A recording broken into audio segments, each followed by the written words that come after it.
Сәлем достар, біздің арнаға қош келдіңіз. Бүгін біз сіздерге қалампырдың сіз білмейтін қасиеттері туралы айтатын боламыз. Видео басталмас бұрын арнаға жазылып, лайк баса кетіңіз. Кез келген үйдің ас бөлмесінен табылатын дәмдеуіштің бірі қалампыр. Оның шайдың шырайын келтірер жұпар иісінен бөлек, емдік қасиетінің де орасан екенін біреу білсе, біреу білмес. Бұл ежелден емдік мақсатта бірнеше дертке шипа ретінде қолданылып та келеді. Қалампырдың бір жылдық және көп жылдық сұрпы аз емес. Оның Азияда, Африкада, Еуропада шөп және бұта болып өсетін 300-дей түрі бар. Солардан бұрынғы КСРО жерінде шығатыны 80-ге жетеді. Өсімдік топтанып өседі. Гүлінен эфир майы алынады. Қалампырдың бірнеше түрі декорация ретінде теплицаларда, құмыраларда өсіріледі. Кейде шала бұта түрінде де кездеседі. Қазақстанның далалық аймақтарында, су алабындағы шалғындарда, тасты төбе баурайында, шалғынды тау бөктерінде 29 түрі кездеседі. Бойының биіктігі 15-50 сантиметрдей, жапырағы таспа немесе қандауыр тәрізді болады.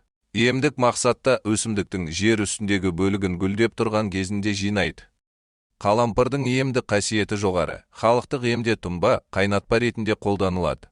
Тұнба үшін бір қасық қалампырды 1 литр қайнаған суға салып, тұндырып қоясыз. Шамамен жарты сағат өткен соң тұнбаны сүзіп алып, ем ретінде қолдануға болады. Ауыз қуысы ауруларын емдеуге қабілетті. Нақтырақ айтқанда, ауыз уылғанда, кариес түскенде, ауыздан жағымсыз иіс шыға бастағанда қалампырдың көмегіне жүгініңіз. Ем үшін бір тал қалампырды аузыңызға салып, 15 минуттай шайнайсыз. Емді 1-2 рет қайталаған соң оң нәтиже береді.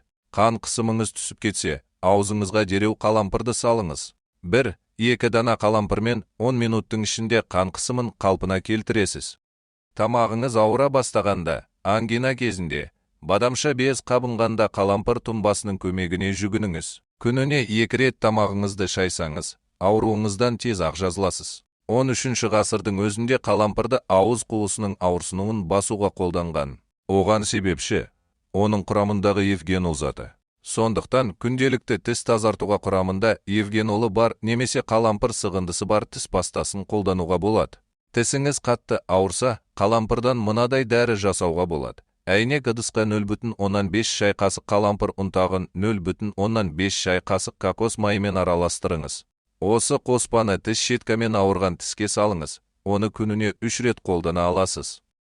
Сондай-ақ қалампыр майы денедегі жарақат пен іріңді бөртпенің ізін қалдырмай жазады. Майды дайындау үшін 100 мл зәйтүн майы мен 10 грамм дәмдеуішті араластырасыз. Оны орташа отқа қойып, қайнауға дейін жеткізіңіз. Дайын болған майды сүзіп алып, шыны ыдысқа құйыңыз. Емдік майды мейлінше тоңазытқышта сақтағаныңыз дұрыс. Буын ауруларында қалампыр майымен емдеген тиімді.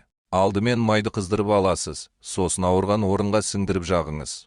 Сыртынан жылы орап, 5-10 минуттай тынығып жату керек. Ал сыздауық шығып, жаныңызға батса, онда теріңізді қалампыр тұнбасымен сүртіңіз. Қант диабетімен ауыратындарға қалампыр тұнбасын ішуге кеңес береміз.